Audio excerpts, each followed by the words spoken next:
everybody. We have some really exciting news. We are having our very first live show. That's right. In Los Angeles, it's going to be April 25th at the Dynasty Typewriter at 10 p.m. And Rebecca's also doing a VIP tour. That's right. That's right. That's April 27th at noon. And why is this all happening? Because we're going to be talking about Hollywood Forever and Paramount. And oh my God, their history is so bonkers. We're going to have special guests. We're going to have giveaways. It's going to be fabulous. So if you want to get a ticket and you're in the area or not, or if you just want to get a ticket, go to dynastytypewriter.com/calendar/GhostTownAPR25. That's when we're having it. And you can go to the Ghost Town podcast, which is Ghost Town Pod, and the link is in the bio. So easy. Yeah, we will see you there. That's right. Right? And out of nowhere, a vending machine. I'm Jason Horton. I'm Rebecca Lieb. And this is Ghost Town.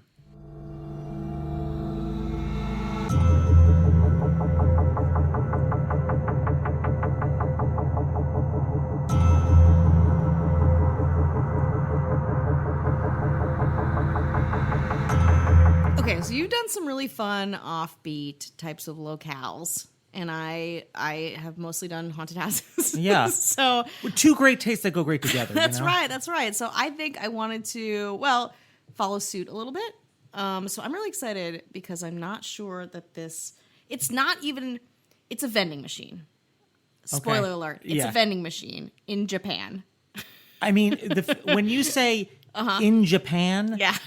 I know it's going to be weird. No, it's going to be weird. And this is SCP-261, a mysterious vending machine in Japan. Wow, we're really going. Well, when I think, because have you been to Japan? 'Cause I know No. you went to China, right? Yeah. Yeah. I was in Japan relatively recently, and I feel like Japan's amazing. Tokyo's amazing. I've been to Tokyo, Kyoto. That's all of Japan. Trust me. If I didn't go there, it doesn't exist. Doesn't exist. That's spoken like a true white man. Yeah, that's right.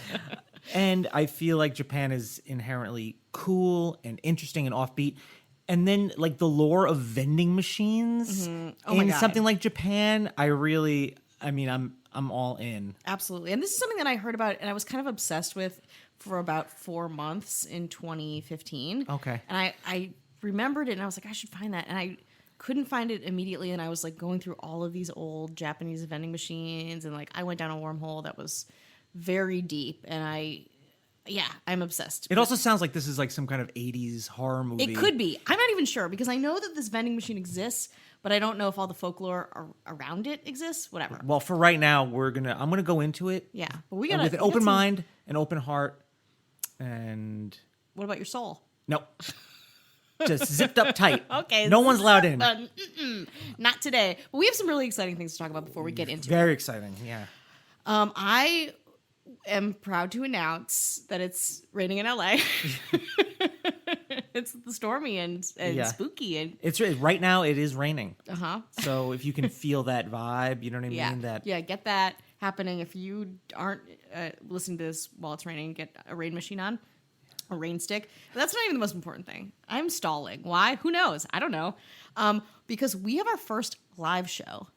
we've been talking about this for a while. Even before the podcast even started, we're like live shows. Yeah. That seems fun. Yeah, let's put the cart before the horse immediately. Yeah, absolutely. How much money can I throw into this? A Yeah. lot? Yeah, for sure. We love throwing money We away. love throwing it around, Yeah. upside down, Yeah. in and out. Yeah.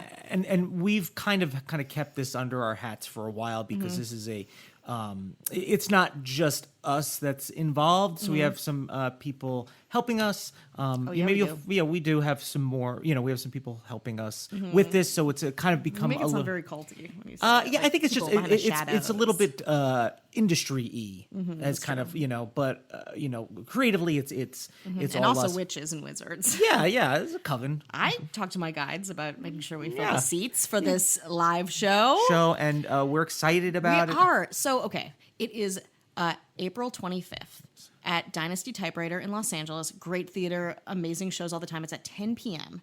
And it's you can go online, get tickets. The $15 ticket will get you in. It'll get you into this very intimate space. We are going to have live footage. We're going to have special guests. We're going to have giveaways. We are going to talk about Hollywood Forever and Paramount Studios. It's a double shot. It's going to be great. And let me tell you, the history of these two places are insane. I was just at Paramount.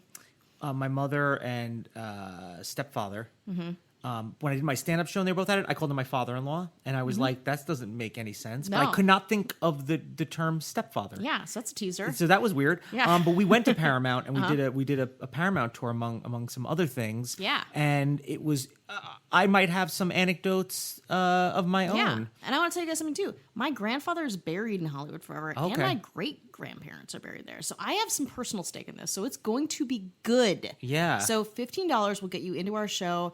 You'll get to hear live testimonial, stories, footage, our take on everything. It's going to be amazing. And then for an extra $35, I will personally take you, Jason too. Sorry. Yeah. To Hollywood Forever, and we're going to do a personal tour of all of the noteworthy graves. We're going to talk about the history. You're going to see it, get immersed in it. It's going to be amazing. And that's the 27th at noon. And all of this is on the Dynasty Typewriter website. Just go to Ghost Town.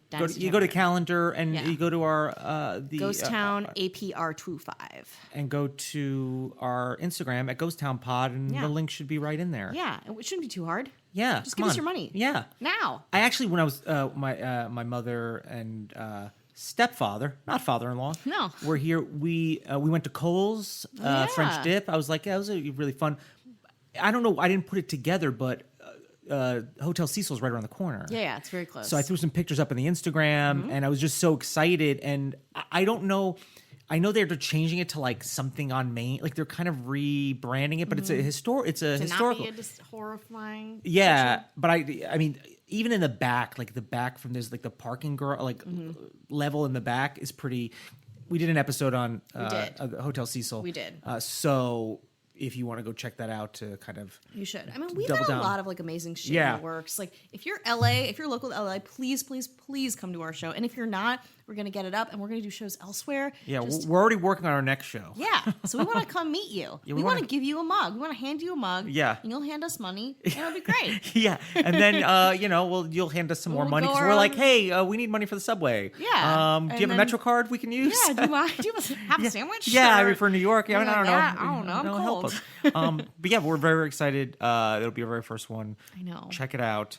It'll be And so fun. and then the vending machines that are at Dynasty Typewriter are they haunted or mysterious? Mm-hmm. I don't think there are vending machines at Dynasty Typewriter, right? Wow. So I think we need to fill in the vending machine gap right now. Oh, someone turned it back around. Okay, well, I guess it's back to the actual meat of this episode, which is what you guys came here to listen to. I understand. No, one people wants want to hear. People want to hear two promos for a live show. They're like, will there be a third? double promo. Will there be a third? You'll see. You'll see. Now, for now, I want to turn it to SCP-261. So I heard about this on a different podcast. I'm not even sure exactly where. But then I went to this website and I was kind of obsessed with it. So the website that most of the information about this vending machine, there's a picture of it. We're going to put some pictures up on it too. It's a nondescript black box of a vending machine. You can't see, like most vending machines, you can't really see you can't see at all what's inside. It just has the little pad, right, with the numbers and then a place to put your money. So like A4 would be one item, like that kind of, okay. Exactly. And then, but again, no glass pane. You can't see what you're getting, which is part of the fun and the mythology of this vending machine. So it was found on this website called the SCP Foundation, which is like half mystery, half not. They tout themselves as like a information place for like lore, mythology, rumor, whisper. Like it looks like, as you can see, it looks like an 80s. Yeah. Like it's very like top secret, So some stuff on there are real places and some things are not. So most of the information is on this site. So who knows? But we know that this vending machine exists because there's a picture of it. SCP-261 at time of recovery. It has the object class of safe, and it's labeled special by the website, and I don't know what that means. So here's what it says about the website. About the vending machine. Any access to SCP-261 must be approved by staff with level 2 security clearance or higher. Don't know what that means. Any and all items dispensed by SCP-261 must be recorded, along with the amount of money entered and the amount of time elapsed between uses. Currently, SCP-261 may be used only 10 times in a 24-hour period with no transaction exceeding the equivalent of 500 Japanese yen. Testing approved by Site Command is not under these restrictions.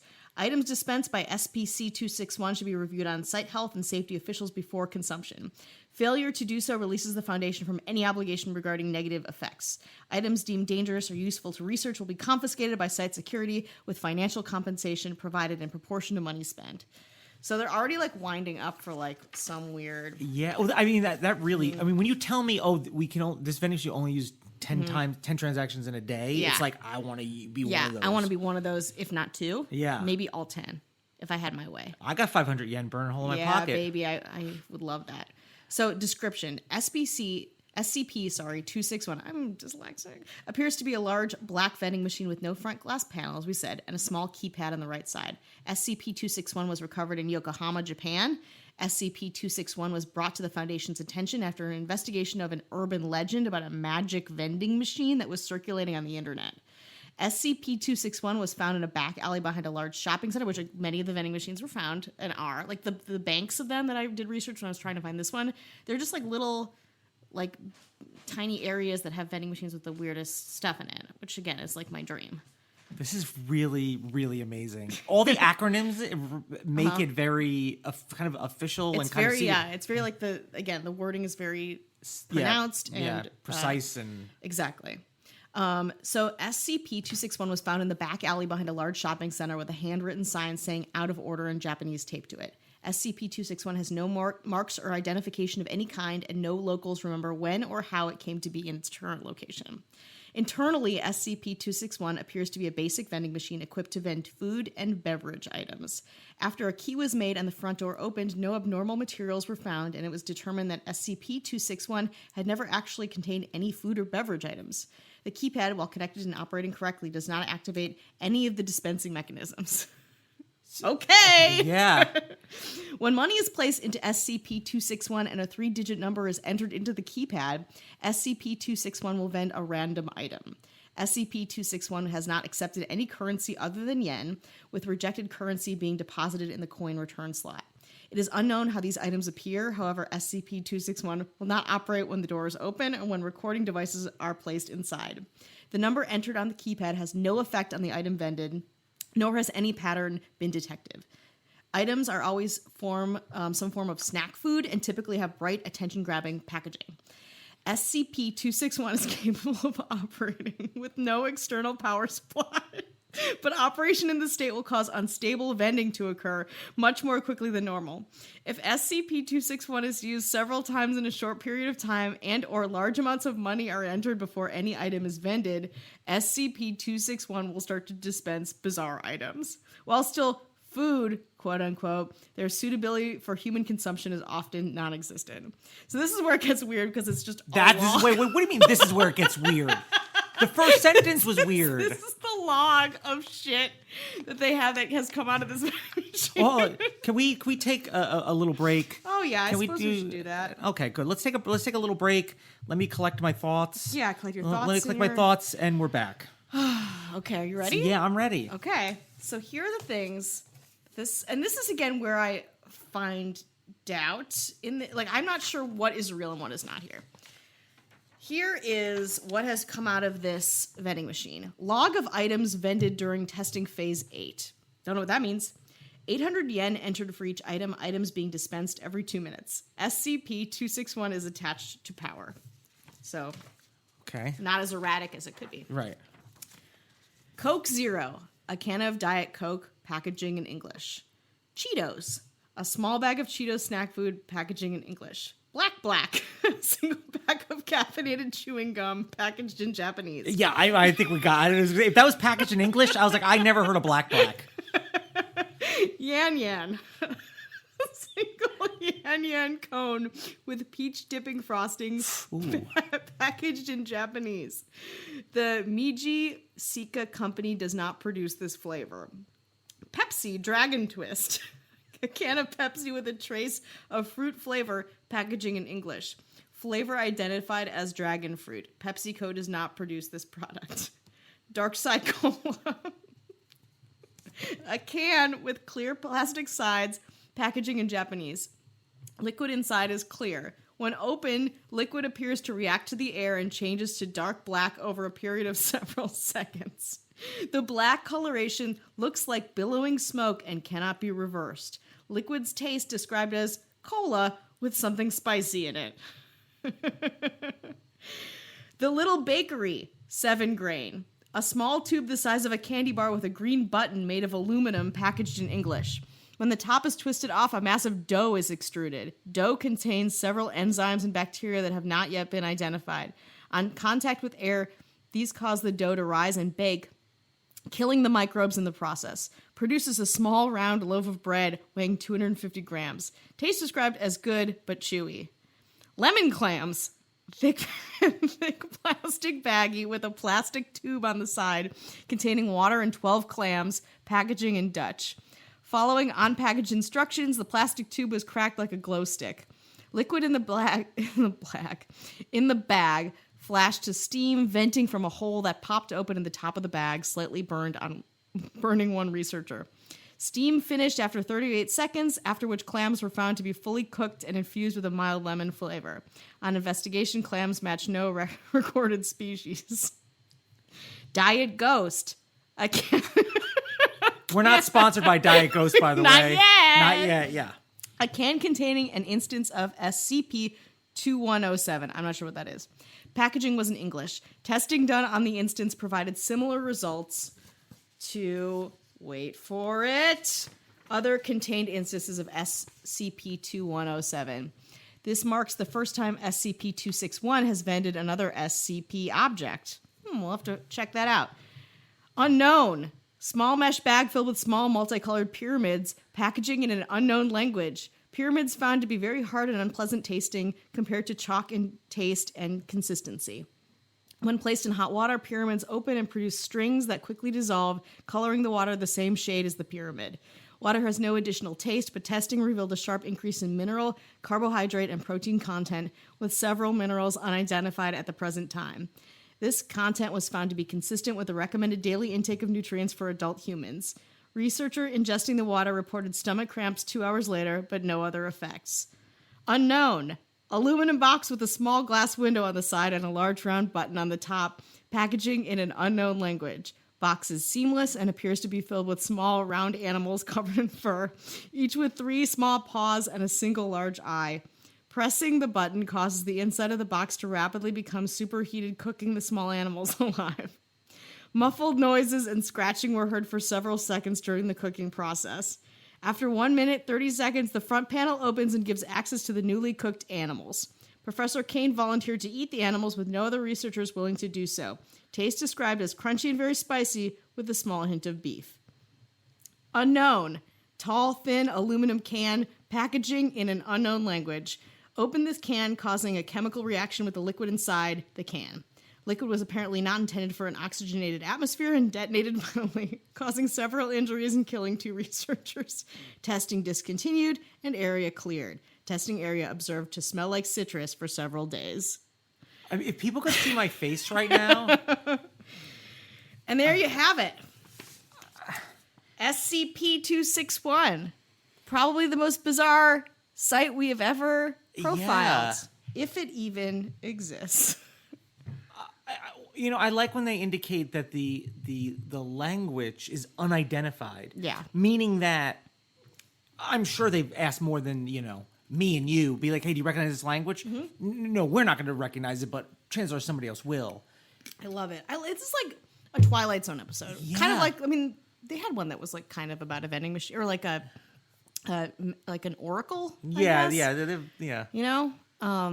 But I love shit like that. Like, it's just like, what? Because some of it makes sense. You're like, I'm following and I'm invested, but like, okay, what? Now, is this something? Because you're the one who got me hip to the Museum of Jurassic Technology. Yeah, it seems like this should be a whole bank. Would that fit in that? Hell yes. Okay. Museum of Jurassic Technology, which we should someday do an episode on that or from there. Yeah. I would love to, although they're not very. They don't like outside interviews. Yeah. They don't do interviews at all. Right. They don't like outside events, stuff like that. They, when I was with Atlas Obscura, they would try to do stuff there, and they would never ever let us. I guess it maintains the integrity of the place, but I guess, but the whole bank of these should be in there. Yeah, I mean, it's just so because it's so like okay, I believe it, and like the fact that it's in Japan makes me think like Yeah, you're like, I buy it. yeah. I mean, I've ran across many vending machines in Japan, What's and the other weirdest thing you've gotten out of a vending machine? another human. Another human Yep. to do your taxes. Yeah, but you try to shove them back in the machine, it doesn't. You're like, It does not I don't work. like it. Just like like weird, like just food. I think it's a lot of it's like foods that you would be like, I don't know if I would eat this. It was in a vending machine, but it makes me think like, it's the advancements in technology are probably that's also my very narrow mind. That in Japan, like the advancements in technology are compensating for the weird stuff they have in there. This is and how'd you like? So you came across this on another podcast. Yeah, it was actually a design theory podcast called 99% Invisible. Oh yeah, okay, sure I'm familiar. Yeah.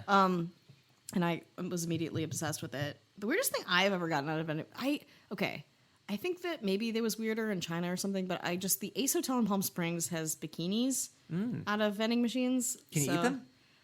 I didn't try. I wore it and then got drunk and passed out in it. So close. Yeah.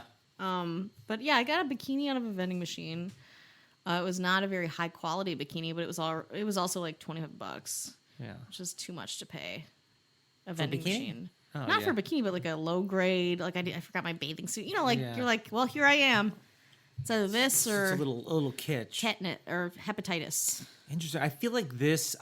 If anyone is out there and you have any further information on this, if this is real or fake or like anything at all, or just a weird vending machine story, I'll take. Because even when we were at Janis Joplin, the hotel that she died in, there's a vending machine right across. Yeah. Vending machines see everything. Yeah. Are you able to? Do you remember vending machines? Do you remember vending machines that had cigarettes? Yeah. Yeah. Oh, there's one at the Red Lion still. Oh, still, like, yeah. Wisconsin, like every corner had one of those. Yeah. And you would just like pull that, it was like a pinball machine almost. Yeah. Yeah. I miss those. I should have one in here. Well, yeah. I mean, you can. Should I start smoking? I mean, if you want to be cool and. I do want that. I want that. Oh, you want that? I want that. Oh. Should we plug the live show a third time? Probably. I mean, we should plug. It's interesting because our Patreon is like taking back seat to our live show. I was getting so jealous. I know. It's like patreon.com/ghosttownpod. Yeah, we got you, girl. And there's got to be like 10.